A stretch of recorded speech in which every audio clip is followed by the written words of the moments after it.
Hey, sofrito lovers, this is Ben Ramos bringing you another mukbang from my palatial home here in the Northwest Bronx. The Bronx is the home of hip hop and salsa. I am bringing you a mixed mash of things. This is pernil, Puerto Rican or Dominican roasted pork, and underneath are some guineo verde. Guineo verdes are green bananas, green cooking bananas, and a couple of pieces of, okay, where's the juca? There's juca here, I promise you. I will show you the juca. For those of you who don't know what juca is known by a lot of names. Cassava, manioc. It's got a lot of different names.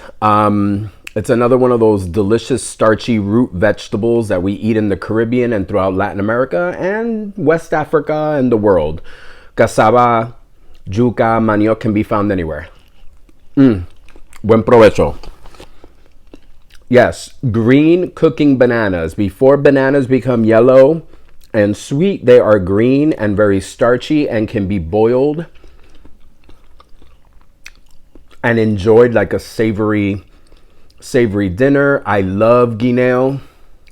Growing up, one of my favorite things my mom would make is guineo and escabeche.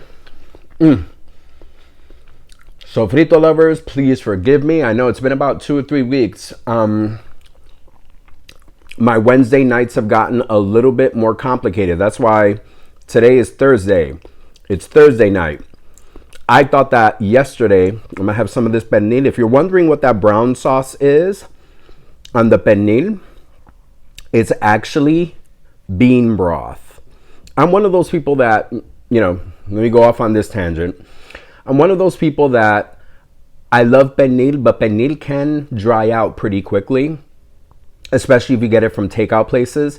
So I like to reconstitute it a little bit by adding some broth. Usually I might put some hot sauce or some ketchup, but sometimes when you put like soup broth or bean broth, delicious. And the place that I got this from, I love their beans. Their habichuela guisada is wonderful. It's a place where it's like Dominican and Puerto Rican food. It's like the intersectionality of it, where a lot of Puerto Rican and Dominican food can be similar. So this is as much a Dominican dish as it is Puerto Rican, as well as it's, even Cuban. I mean, Cubans eat pernil as well. But Latin Caribbean food. How about that? Latin Caribbean food. So sometimes pernil can dry out. So, I bring it home and I add some pique, which is hot sauce, or some ketchup, or I have them put like if they have beef soup that day, some of the beef soup broth, not the soup itself, but the broth. Today they made their habichuelas, their beans really good, their red beans. So I had them put some of the bean broth, and it adds such a great level of complexity and flavor.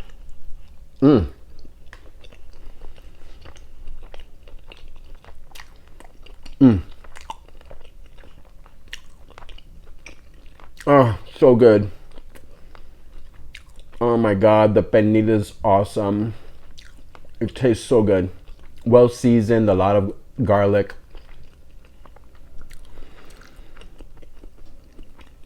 The broth of the habichuelas is really great. So, sofrito lovers, sorry, but the last couple of Wednesdays have been very difficult for me due to work and other personal issues. So I haven't been able to film.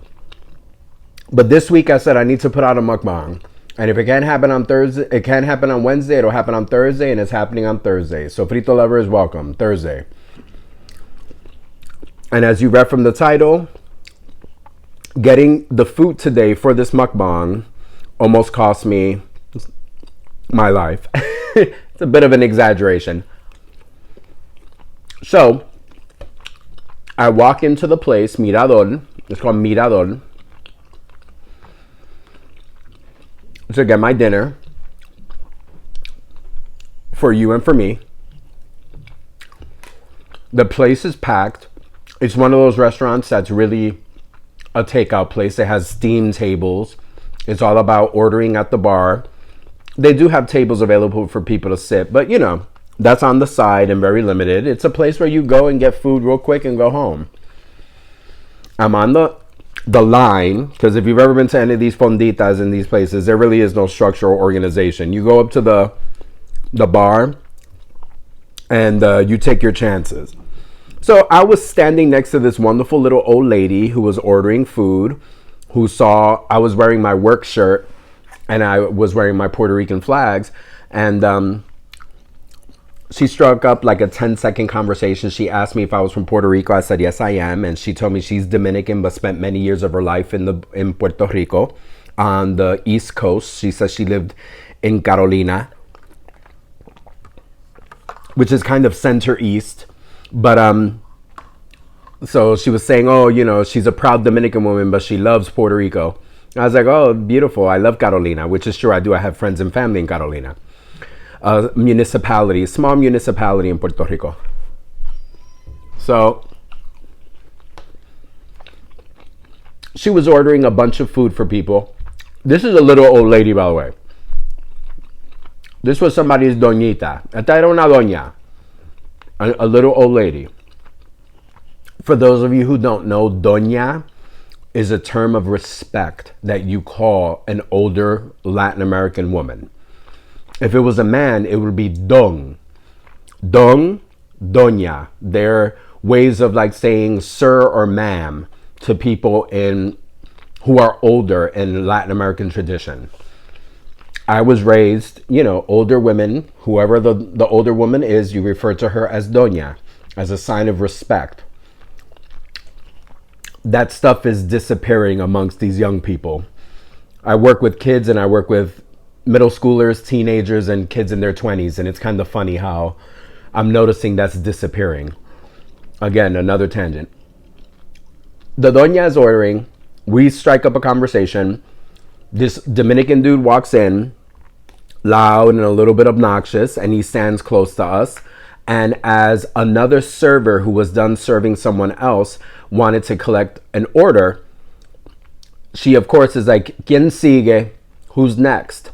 And the dude, young guy, taller than me, you know, I'm 5'11 and a half. I wear my sneakers. I'm 6 foot. I'm no lightweight. I'm 200 and something pounds. You know, he was definitely more than 6 foot tall, built like, you know, a brick house, big muscles, big guy. Definitely, you know, me, I'm made of like pernil, gristle, fatback, chitlins, and bacon. That's what I'm made of. Homeboy was made of like muscle, concrete, and probably, you know, as many steroids as he could take.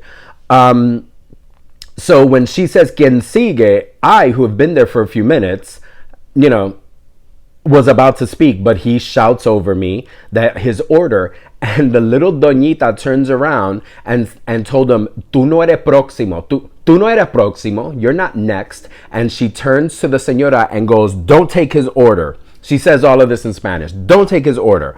Este compañero aquí era próximo." This young man right here, I'm saying young man. Compañero means gentleman. Este compañero fue próximo. And she looks at me and goes, "Ordena." Which is like, so she says he was next. And then she looks at me and goes, "Order your food." And then she turns back to, now the dude is a little bit kind of like intimidated, or maybe he was just shocked that this little old lady who was like half his size told him basically, "Shut up, he's next." And when the guy started to talk back, kind of be like, "Excuse me, señora," in Spanish, she was like, "What? ¿Qué fue?" Like that, like going, what? I was like, yo, doñita better walk me home, because I think I think she's getting me into trouble, but she's like defending me. And I'm sitting there and I'm a little bit shocked myself, because I didn't know doñita has sass. Like, a little old lady was full of piss and vinegar. She was not having homeboy who could break my spine with a twist of his neck, twist of his wrist, order ahead of me.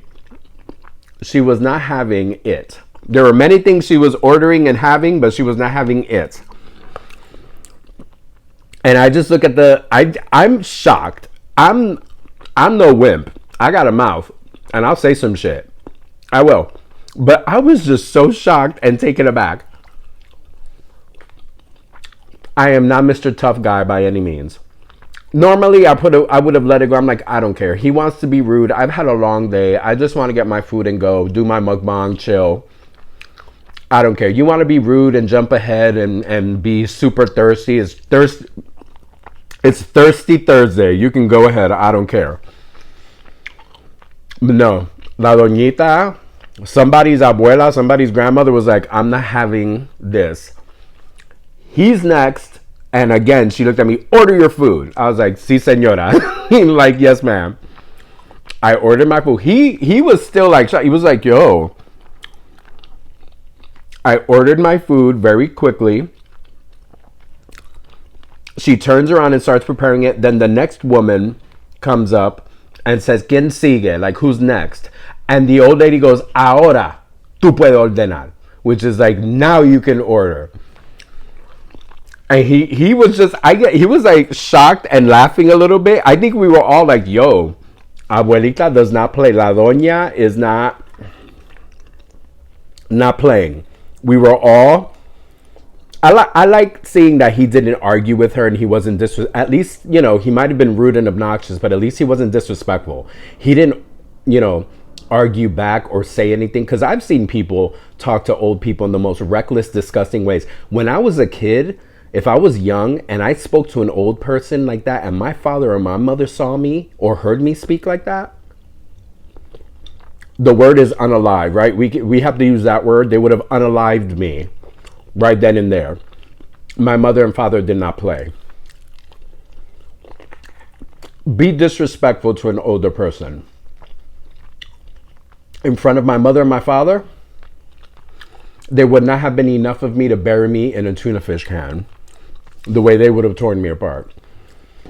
Luckily, he, like I said, he didn't backtalk, didn't anything. He just kind of went like, yo.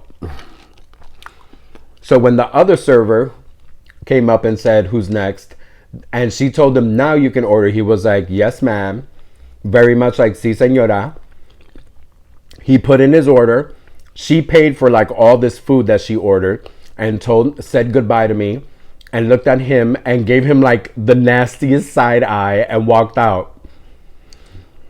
And the dude kind of looked at me and I couldn't help it. I got my food a little bit right after her and he kind of looked at me weird and I was like, mira, you know, listen, don't mess with my grandma. You know, she doesn't play. And he laughed a little bit. Like, it was like my way of like breaking the tension. Also, it was like, let me pacify this because I don't have my protector there. So let me be funny and charming so that he doesn't, you know, because you don't know, people are crazy. It's the Bronx. Anything can happen. So somebody's abuelita, somebody's granny, somebody's nana, somebody's mom, or somebody's mima, or any other American nickname for a grandma. Somebody's abuelita, someone's doñita saved my life. Ay, sobrito lovers. I had to share that. I was like, what am I going to talk about with this mukbang? And a beautiful situation like that happened. And I said, listen, when I get home, I know exactly what I'm going to talk about on camera. Somebody's grandmother saved my life. Mira, sobrito lovers. I'm going to finish this off camera. I wanted to send you a quick video just that you know I'm still alive. The last 2 Wednesdays have been complicated because of work. And I've gotten home late. Haven't really wanted to film. I like filming when I want to film. I don't like forcing it. So, listen, sofrito lovers, go out there, go taste for yourself, go have some culinary adventures. Mira, go have some fun. Look, I'm drinking from my solo cup. It's not alcohol. It's a zero sugar peach snapple. But go out there, go have some fun, go have some culinary adventures, go taste for yourself. Como siempre, mucho, mucho, mucho, mucho, mucho amor.